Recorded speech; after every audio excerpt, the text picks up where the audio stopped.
Well, hello, everybody in the Educate, Inspire, and Change community.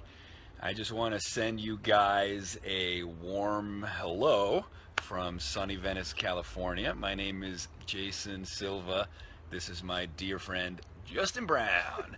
He goes by his first and last name because he's kind of a cosmic superhero.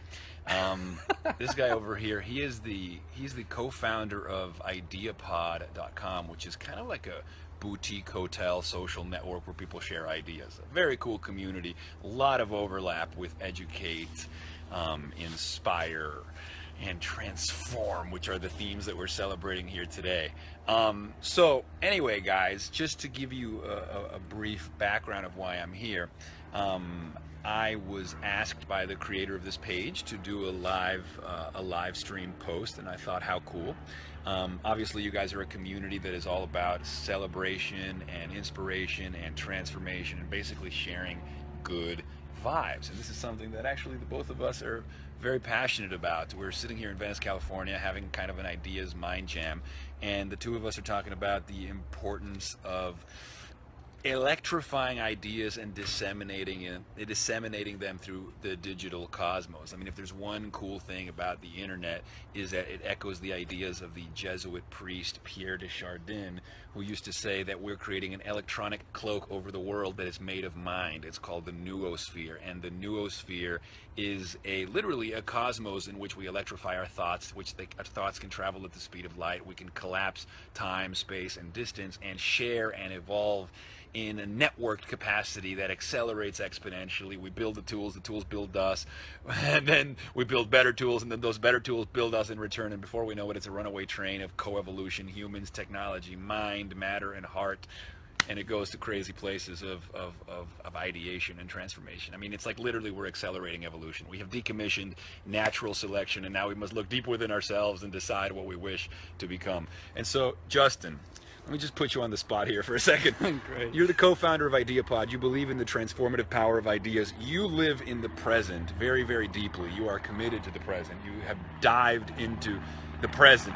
What does it feel like to live in the present? To wake up every day and say to yourself, I want to work towards making a positive impact on the world by helping people share ideas. Well, I love these discussions on the flow state that you often talk about. Even when you start the work of Stephen Kotler and Jamie Wheeler, where they've done so much research on what induces the flow state. And I think that, sometimes we can get lost in the present moment where we become very still and everything like that, and that's super important. Yeah. But it's also nice to have goals, to have some sort of purpose that you work towards that really activates your humanity in the present moment with a lot of focus. So for me, it's a combination of trying to be as focused as I can on achieving what's important, while also being very present and very active in what's going on. Well, this is something that I actually can relate to, right? There's, on the one hand, you wake up in the morning and there's a little bit of what I call the fire in the belly. There's an existential guilt. I think I inherited that from my father. So my father always used to say, if he didn't leave the house by a certain time, he felt like the day was going to escape him. There was this kind of like anxiety, se me escapa el día, like the day is going to escape from me. And so he wanted to be productive early in the morning. He wanted to get things done. And then after that is when he let go and he allowed himself to be present. You know, I battle those demons. Like, on the one hand, I want to be present. I want to be mindful. I want to be grateful, right? I want to experience moments of poetry and grace. But at the same time, I'm ambitious. I want to make an impact. I want to do something significant in the world. And so those things are battling entities, right? You know, one of you wants to live in the present. The other one of you is like plotting future possibilities, future things it wants to do. And it's kind of like the anxiety you feel when you open up Netflix and there's 1,000 movies to choose from and you end up choosing nothing because it's just too much. All you want to be is, you just want to like show up and have a movie be playing, and that you don't have to choose, so you can be in the present. How do you decide between choosing, between planning, and between being? I don't feel there's a contradiction between the future and the present moment. I don't think it's one or the other. I think that's what it means to be human. We have this imagination, this capacity to imagine a scenario in the future that we'd like to create.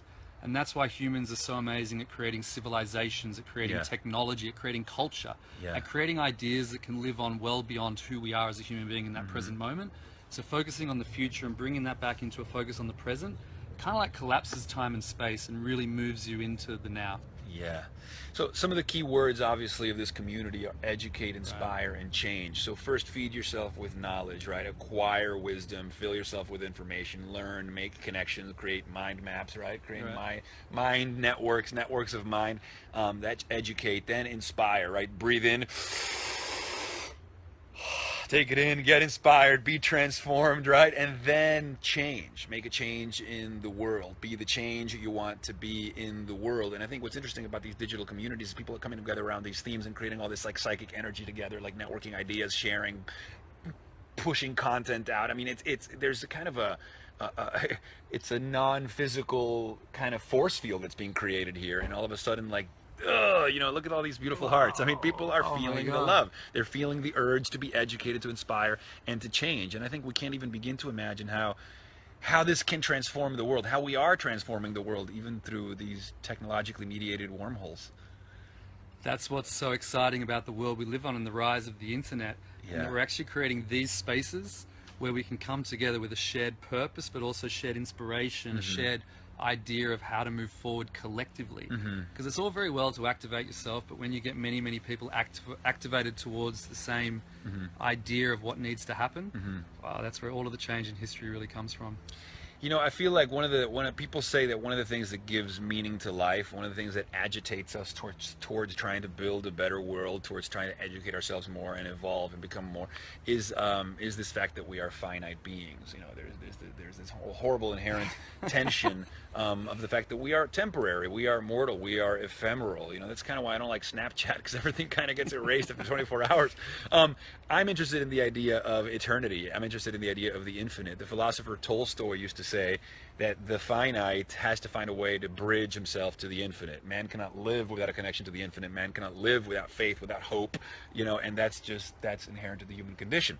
And so my question then becomes, what do we do, right? Is our fear of death what ultimately drives us to better ourselves? But does that somehow ennoble the tragedy of our condition, or should we use this capacity to work together to digitize our thoughts, to maybe digitize ourselves, to essentially engender our own godhood? Might we use this technology that now collapses space and time and mind to eventually overcome entropy and overcome death? Might we become the gods that we've been worshiping? What do you think?